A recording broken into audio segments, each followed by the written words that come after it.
Hello, this is Nana Korea, and today I'm going to pray for my husband's finances. This is actually day 3 in the book, and yesterday I listened to the audiobook, to the chapter 3 of the audiobook a few times while I went for a walk.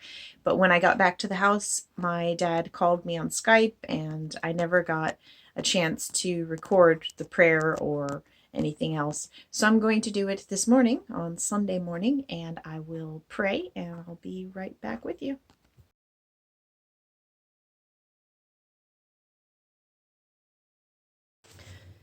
All right, so I finished praying, and this is what I prayed about this morning. First, actually, this time the prayer part was pretty short. I can show you. The prayer was short, so I took notes from the whole chapter. So the prayer was only like here and there. It was very, very short. And there's only like one Bible reference, one scripture reference in it. So I just went through the whole chapter this time, and I looked for the Bible references throughout the whole chapter. And she starts this this section off, this chapter, with like some comparisons, like, is your husband giving or greedy? Is he thankful or envious? Is money a blessing to him or is it a curse? Is he wise or is he reckless? Are you in financial agreement or are you in financial strife?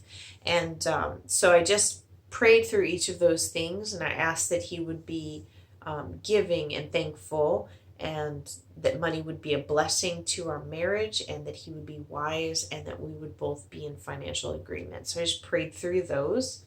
And then the second thing I did was the middle part of it was talking about protection from financial irresponsibility, lack of money, and large debt. So she was talking about how those are the 3 things that cause the most pressure in a marriage, the most stress to a marriage. So I was praying against those 3 things, that we would make wise choices instead of irresponsible ones, and that we would never have a lack of money, but always have enough to meet all of our needs, and that we would be able to get out of debt, because we're currently in debt, but then we'd be able to get out of debt and then be debt free, and make wise decisions that will never again put us into large amounts of debt.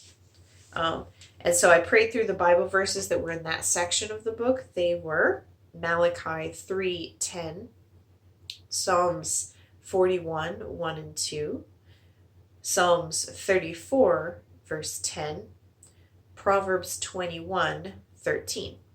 So after that, I went to the third part. Third, I prayed for contentment, that we would be content with what we have, and that he wouldn't like strive after money and keep like working too hard to get too much money, because overworking yourself is not good. So for that section, I prayed through Proverbs 10:22 and Matthew 6:21. The fourth part was that I prayed for God to be Lord of our finances, that God would direct how we use our money, and that my husband and I would be in agreement on that, that we would agree about how to use our money.